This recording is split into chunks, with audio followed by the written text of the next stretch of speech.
गुल्मीमा बसले मोटरसाइकललाई ठक्कर दिँदा 2 जनाको मृत्यु भएको छ। मालिका गाउँपालिका 6 अर्जैका 36 वर्षीय बसन्त अर्याल र 60 वर्षीय मनकला अर्यालको मृत्यु भएको जिल्ला प्रहरी कार्यालय गुल्मीका सूचना अधिकारी प्रहरी नायब उपरीक्षक गंगाबहादुर सारूले जानकारी दिए।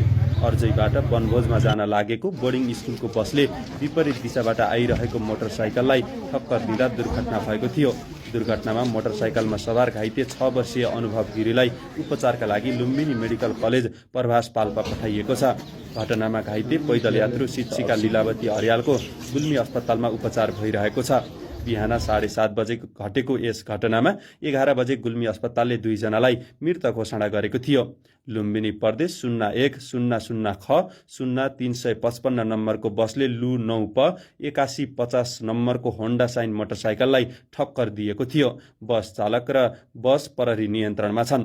मृतक मनकला छोरीको घरमा बसेर छोरी गर्भवती रहेको र सुत्केरी मिति नजिक आएकाले पाल्पातर्फ गएको र नातिलाई घरमा लिएर जाँदै थिइन् भने नाताले देवर पर्ने बसन्त हुलाकमा कार्यरत कर्मचारी थिए भने बिहान साँझ पठाओ जस्तै गरी यात्रु बोक्ने गरेको बुझिएको छ।